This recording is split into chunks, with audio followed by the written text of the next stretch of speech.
Assalamualaikum warahmatullahi wabarakatuh. Baik Bapak Ibu, kali ini saya akan coba bikin tutorial untuk pembuatan menu SPP, SPM, SP2. Oke, ini setelah masuk ke dashboard, silahkan Bapak Ibu tambahkan di menu data pegawainya yang nantinya akan ditarik untuk penandatanganan dokumen. Contoh ini kita tambahkan aja untuk menu data pegawainya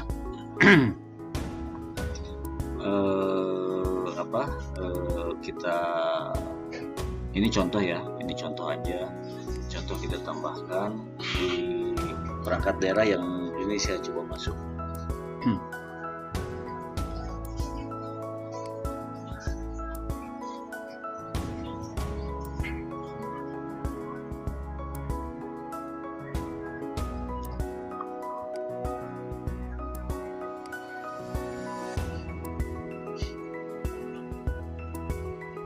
Ini saya coba tambahkan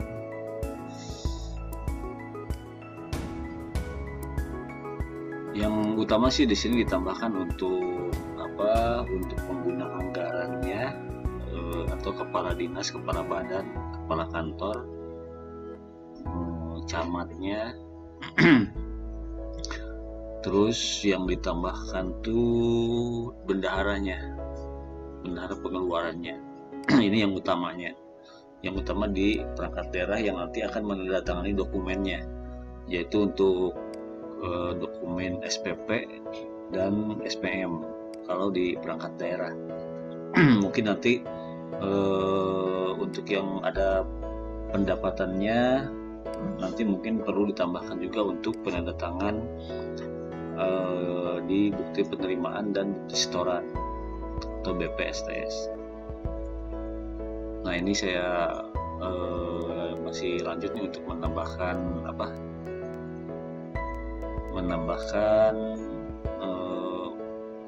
data pegawainya. Oke, apabila udah selesai, silakan Bapak Ibu lanjut ke menu tagihan. Diisi dulu data umumnya. Kita masuk ke data umum dulu. Data umum perangkat daerahnya ini harus ditambahkan, wajib ditambahkan untuk data umum perangkat daerahnya. Ini diisi sesuai kebutuhannya. Di sini PA-nya sama bendahara pengeluarannya.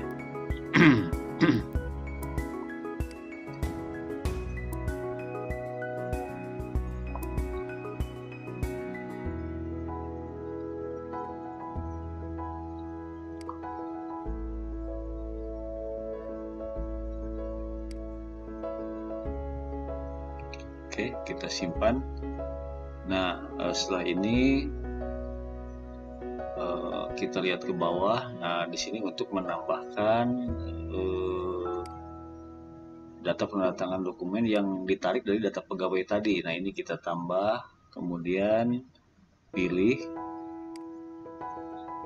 sesuai dengan yang tadi di input di data pegawai. Nah, di sini dipilih jabatannya apa, terus dokumen apa yang akan ditandatanganinya.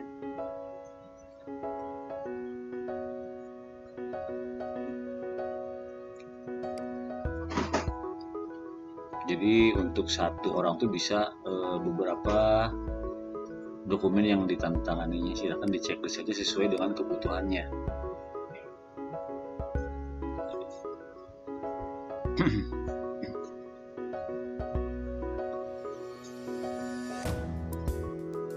Nah, kita tarik lagi. Oke.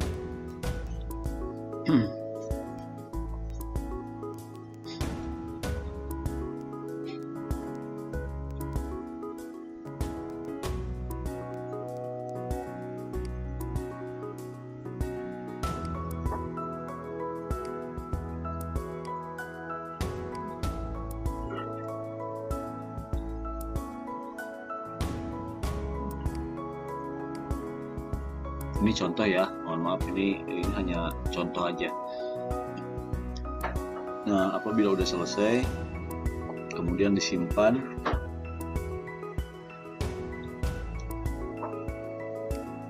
Selanjutnya kita masuk ke ke penatausahaan yang akan ini kita dilanjutkan dengan pembuatan data tagihan. Ini kita bikin contoh yang tagihan non kontrak. Ini nomornya, untuk penomorannya kita tambahkan.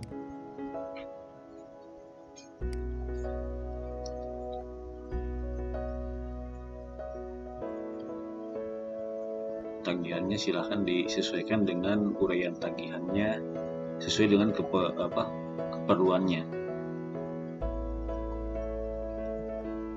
Apabila udah selesai, silahkan disimpan. Nah, ini nomornya udah terbentuk. Kemudian kita masuk ke rinciannya.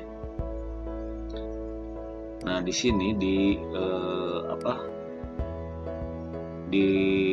rinciannya di sini sesuai dengan yang akan nanti diajukan di SPP. Oke, kita masuk ke rinciannya.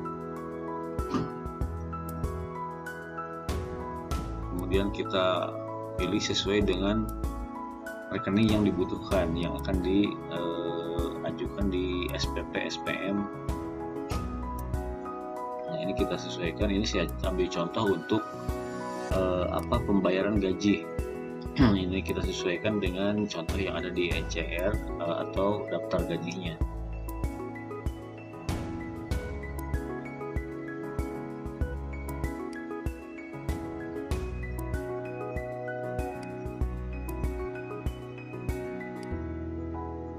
Ini kita lanjut untuk rekening berikutnya.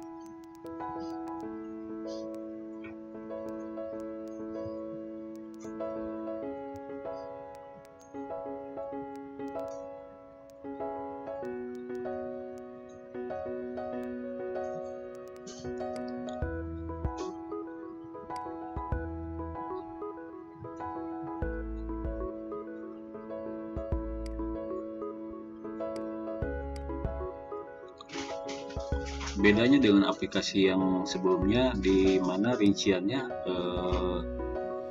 di data tagihan hanya memunculkan nominal, jumlah nominal yang akan ditagih. Nah, kalau di APMIS ini di tagihan tuh sudah dirinci sesuai dengan rekening peruntukannya. Nah, seperti ini.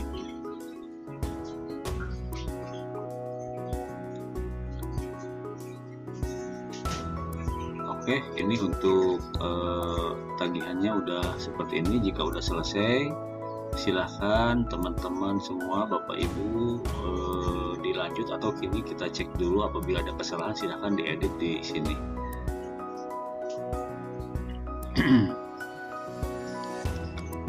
Oke, apabila sudah selesai, kita lanjut untuk ke pembuatan SPP-nya. Nah, di sini menu-menu SPP yang ada. Kemudian kita masuk pilih LS, kemudian masuk ke jendela barunya. Nah, ini untuk penomorannya, ini penomoran kita otomatiskan. Nomor SPP kita otomatiskan. Apabila diotomatiskan, tergantung settingannya. Apabila manual, nanti diisikan manual. Ini saya contohkan yang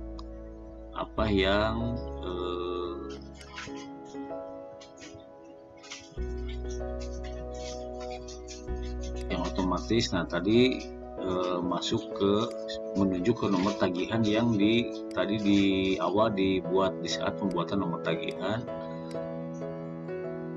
Untuk tagihannya, nomor tagihannya sesuaikan. Nah, ini untuk nama bendaharanya. Jadi untuk penerima di sini pertama kali silahkan diinputkan dulu. Apabila pembuatan SPP berikutnya, ini nanti tinggal ditarik dengan data yang pertama kali diinput. Nah, setelah selesai kita simpan, ini akan terbentuk nomornya. Nah, di sini ini masih draft ya. Nah, ini rincian yang tadi dibuat di data tagihan. Nah, di sini untuk potongannya beda dengan aplikasi sebelumnya. Di sini potongan muncul di SPP. Nah, jadi setelah membuat nomor, kemudian sudah terbentuk, rinciannya udah ditarik dari data tagihan, kemudian jangan lupa masuk ke tab potongan untuk menginputkan potongan. Ini saya ambil contoh untuk potongannya, kemudian disimpan apabila sudah selesai. Ini contoh potongan, saya coba tambahkan lagi ke potongannya. Ini sesuai dengan yang ada di daftar gaji yang tadi.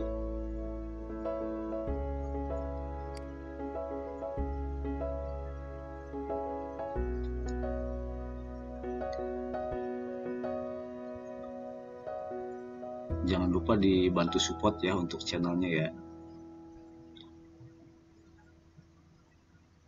dengan cara klik subscribe-nya, jangan lupa kasih jempolnya juga, dan silahkan di komen.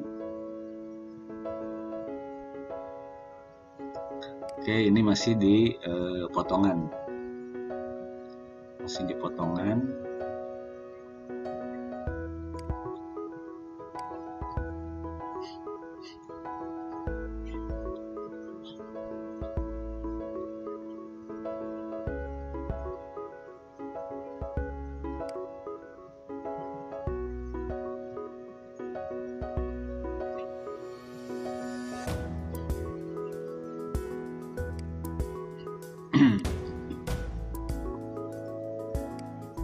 ini saya input sesuai realnya yang ada di potongan ya, yang ada di daftar gajinya.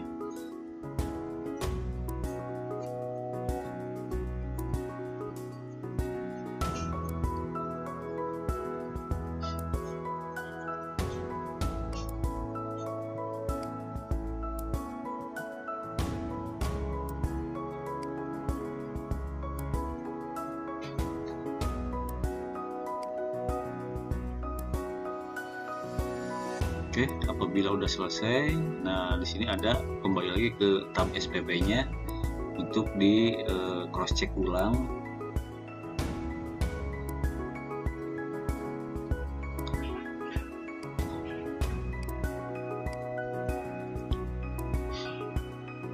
Ini tampilannya seperti ini, masih draft karena statusnya belum dipindahkan.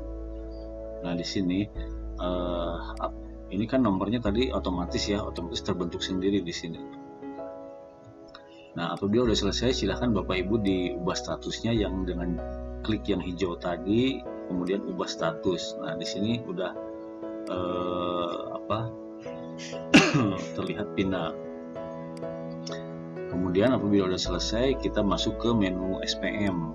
Nah, di sini SPM-nya LS. Nah, di sini ada nomor yang dikirim dari SPP ke SPM ini. Nah, di sini ada untuk verifikasinya. Nah, di sini ada disediakan untuk komunikasi dengan bendahara. Si verifikator ini verifikasi dengan bendahara. Jika ada koreksi, di sini bisa dikirimkan diinputkan pesan apa yang harus dibetulkannya gitu, koreksinya apa. Ini agar nanti di saat dikembalikan si bendahara tidak perlu bertanya lagi, tinggal dia baca apa yang harus dibetulkannya di sini gitu.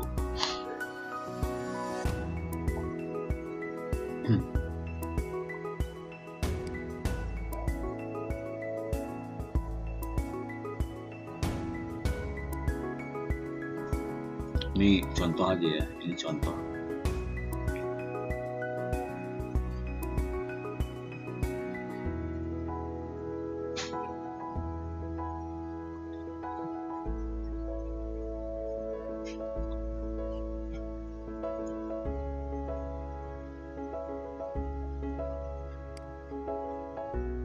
Nah, seperti ini contohnya. Apabila sudah selesai, pesan yang akan disampaikan ke bendahara, silahkan disimpan, diklik simpan. Nah, Apabila ini udah dianggap betul semuanya, tidak ada koreksi, ini tinggal dilanjutkan ke pembuatan SPM-nya dengan cara di sini di SPP-nya dipindahkan dulu statusnya, ubah statusnya. Jadi ada 2 kali di saat pembuatan SPP, SPP-nya dipindahkan, kemudian masuk SPM, SPP-nya juga dipindahkan. Di sini ada 2 kali perubahan status. Oke, kita anggap ini udah selesai final, kemudian kita masuk ke pembuatan SPM. Nah, di sini untuk penomorannya juga ini masih kita setting otomatiskan. Apabila diotomatiskan sesuai dengan settingan yang awal. Nah, ini kita ambil nomor SPP-nya, kemudian masukkan nama verifikatornya.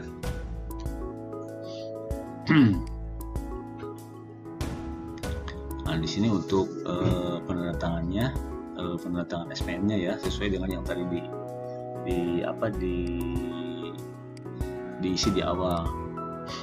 Nah, ini nama verifikator ini harus dimasukkan.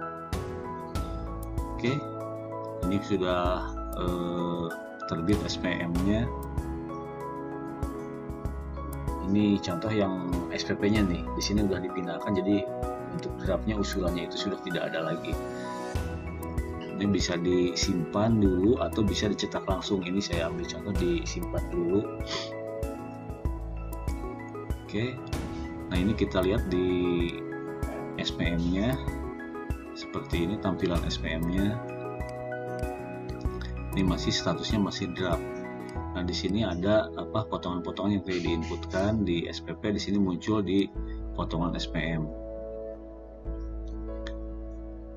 Ini udah kita sesuaikan ya dengan nilai yang seharusnya ada di daftarnya. Jadi sebelum kita sebelum kita finalkan, kita cross check ulang dulu untuk jumlahnya, jumlah, nilai dan sebagainya. Kalau dirasa udah oke, di sini tinggal diubah statusnya statusnya ke status final. Nah, di sini setelah dipindahkan ini udah nggak ada status usulan draft, karena ini udah dianggap bahwa ini udah sesuai dengan rinciannya, nilainya, uraian dan sebagainya. Ini udah di cross check ulang, dirasa udah final untuk dilanjutkan ke pencairan atau pengajuan SP2D.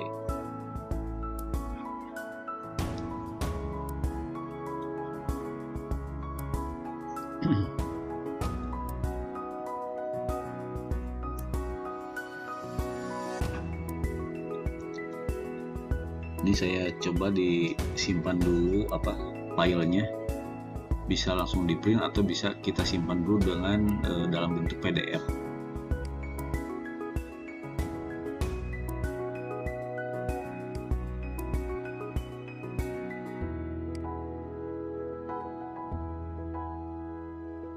Oke, apabila sudah selesai, silahkan diajukan untuk ke pencairan pembuatan SP2D. Nah, ini kita masuk dengan menu verifikator, dengan user verifikator ini untuk mencoba pembuatan SP2D-nya. Di sini masuk ke penatausahaan, SKPKD, BUD. Di sini ada BUD untuk pembuatan SP2D. Nah, ini nomor SPM yang tadi kita pinahkan dikirim langsung ke menu BUD, ke BUD. Ini udah jadi si verifikator ini bisa ngecek dulu SPM-nya, dicetak dulu SPM-nya, sandingkan dengan yang diajukan dengan fisiknya, kemudian kita tambah untuk pembuatan nomor SP2D-nya. Ini untuk lebih gampang kita copy dari atas agar karakter atau sesuai dengan yang muncul di SPM, tapi hanya membedakan nanti nomor depannya, artinya nomor SP2D-nya. Ini saya contohkan untuk pembuatan nomor SP2D-nya, kemudian yang SPM-nya kita ganti SP2D. Nah, ini yang membedakan. Jadi kalau copy dari atas itu bisa lebih cepat gitu pembuatannya. Nah, ini nama ini yang diambil dari data pegawai tadi. Apabila sudah selesai, silahkan disimpan. Nah, ini statusnya, ini sebelum dipindahkan di cross check ulang. Cross check ulang ini masih draft usulan karena statusnya masih draft ya. Sambil verifikasi berjalan, teknisnya verifikasi berjalan, ini pembuatan penomoran sudah dibuat tapi statusnya masih draft, tapi dirasa udah oke, ini tinggal statusnya diubah dipindahkan dengan cara klik yang tanda hijau checklist ini.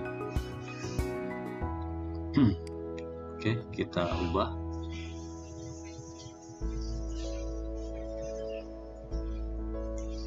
Nah, di sini udah jadi SP2D-nya. Seperti itu tutorial untuk pembuatan SPP, SPM sampai ke SP2D. Demikian Bapak Ibu, teman-teman sekalian untuk tutorial pembuatan SPP, SPM dan SP2D. Semoga bermanfaat buat semuanya. Assalamualaikum warahmatullahi wabarakatuh.